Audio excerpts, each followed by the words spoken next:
Good morning, guys. On today's video, we are going to answer frequently asked questions again that are posted in our comment section in one of our travel updates vlog. Here we go.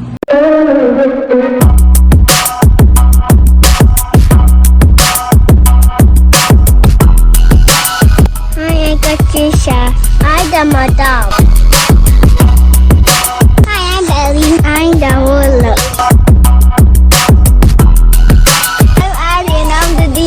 I'm Mommy Addie, and I'm the boss. And I'm Papa Forrest. I'm the real boss. We are the Eagle Squad.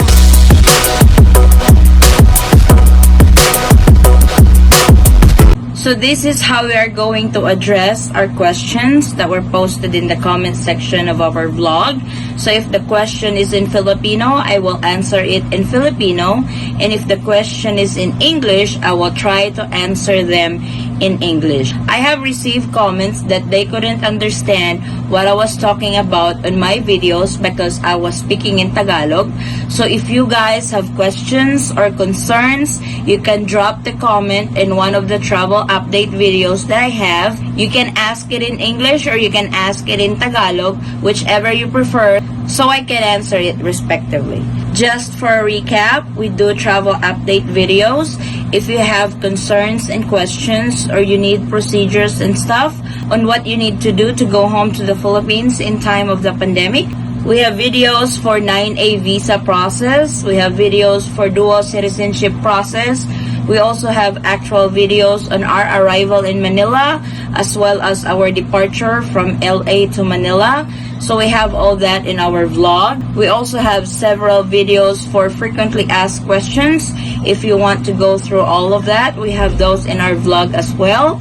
So for your reference, we all have the travel updates in our vlog that you can use or you can refer if you have questions when you travel to the Philippines during the time of the pandemic. Our first question is from Elizabeth Gonzalez.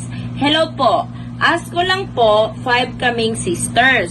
4 are US passport and 1 is Philippine passport. Pwede po ba kaming umuwing lahat as family? Pwede po kayang pakita namin yung mga birth certificates namin to prove na we are all sisters? Thank you and God bless. Miss Elizabeth, yung naka-Philippine passport po, wala po yung problema na makapasok sa Pilipinas.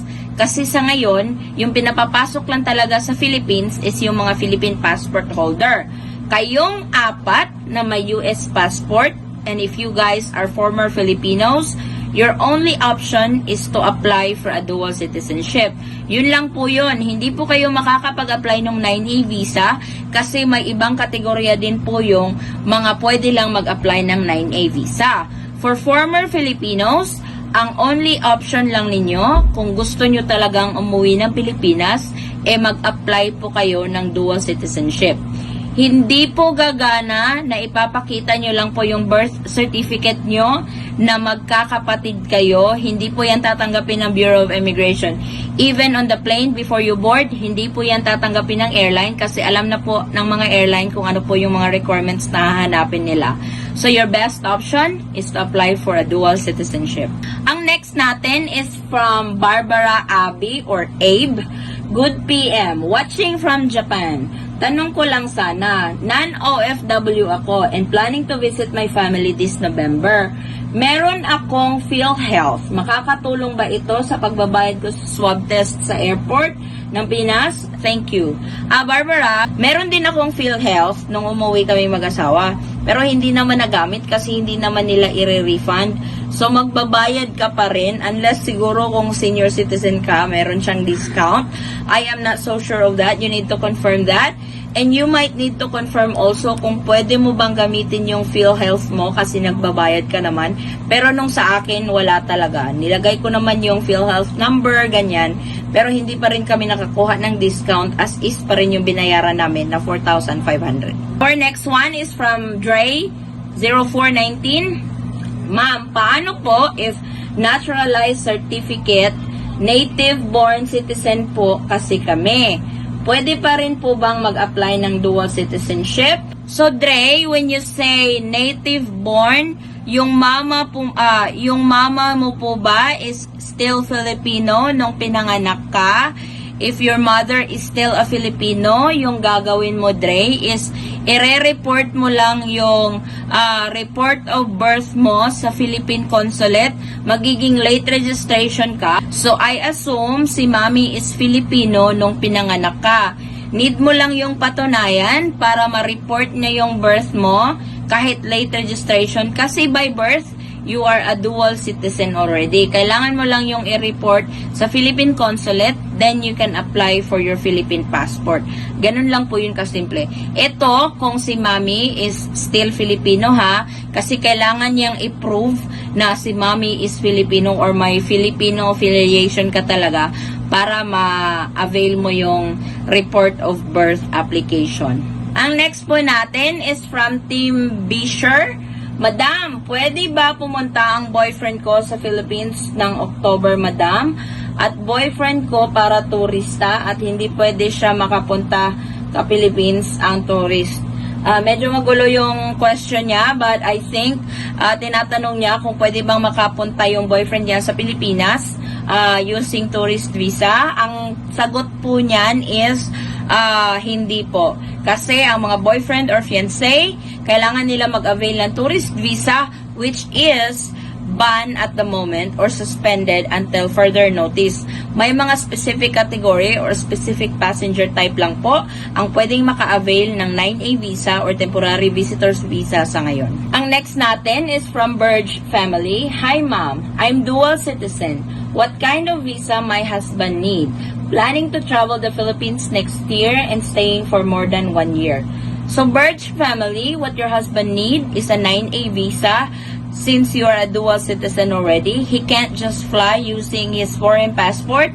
Right now, he really needs to avail the 9A visa because he is a spouse of a Filipino national. Granted, your travel is not until next year, but I don't really see them lifting the ban until the case of COVID-19 has not declined yet. So for now, for your husband, he really needs to apply for the 9A visa or the temporary visitor's visa and able to fly to the Philippines. Our next one is from Roxane Bitonio. Medyo mahaba-haba po yung question niya.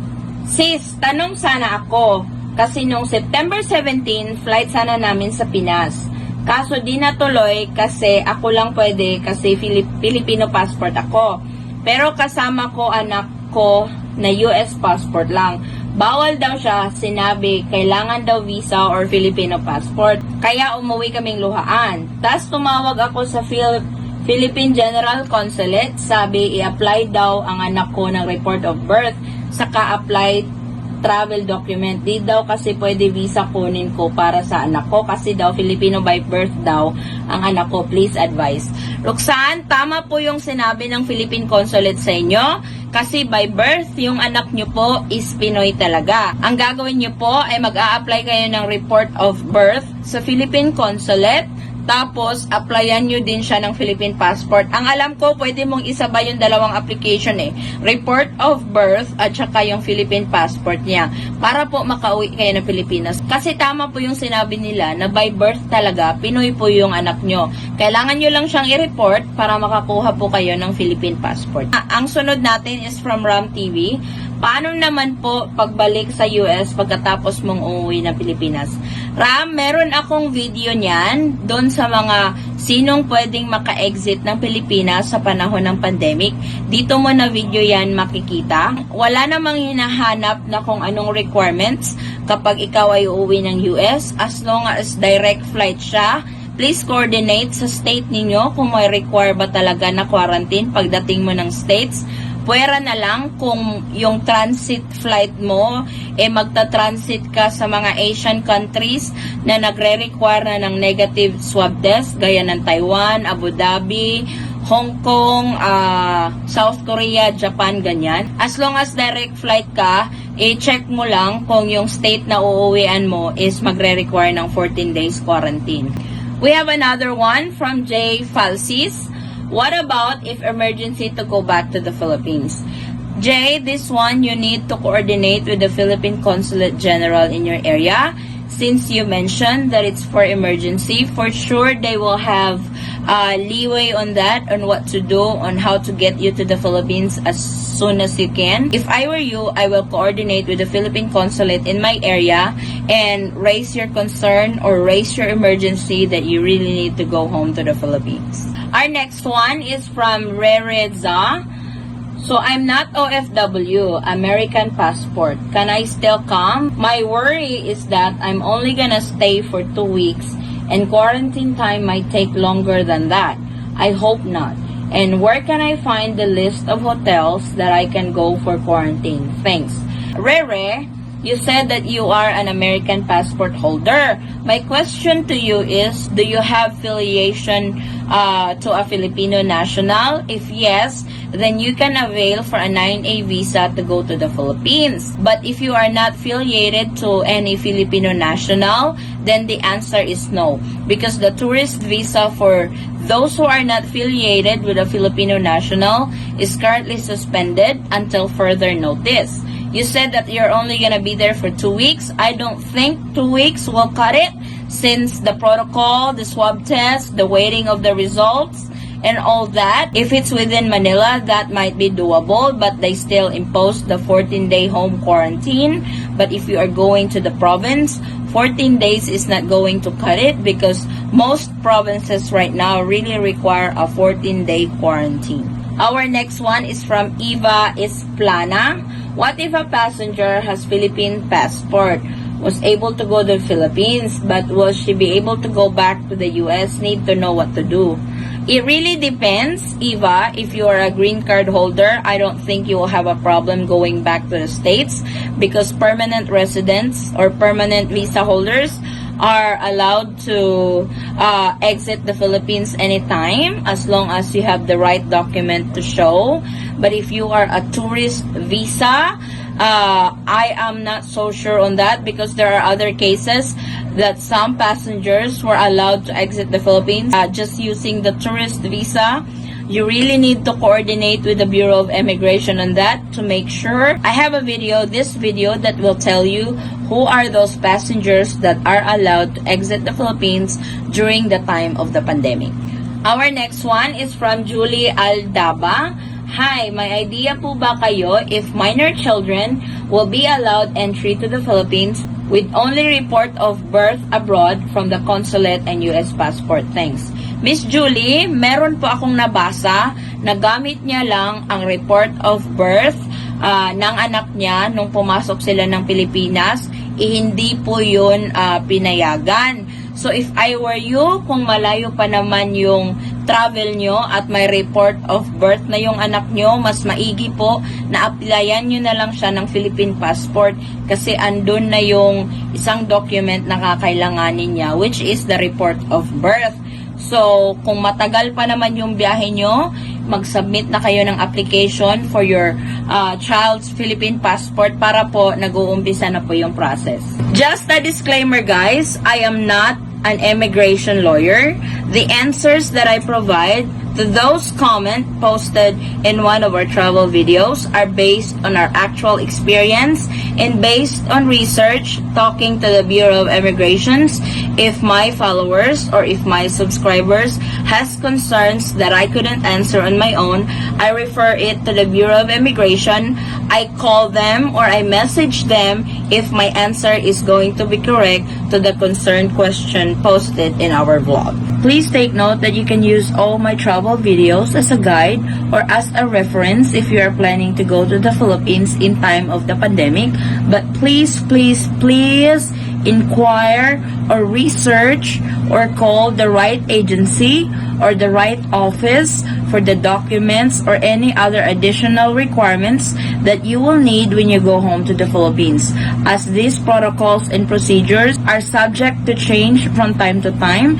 This may be the update for today, but it will change in the next few days. So you really need to make sure that you are up to date on all travel updates every time. So ayan, natapos na naman natin ang isang parte ng mga frequently asked questions ng mga kababayan natin na uuwi ng Pilipinas during the time of the pandemic. Like I said, if you have concerns and questions, you can drop a comment in one of our travel update videos. If you are a foreign national or if you are a foreigner who's got concerns and questions regarding your travel to the Philippines, you can drop me a comment in one of my travel update videos and I will answer it as soon as I can. And to those who have more questions about immigration and travel to the Philippines during the time of the pandemic, don't be hesitated to drop a comment in one of our travel videos and I will try my best to answer everybody. So I will see you guys on our next frequently asked question videos. We have more to come and hopefully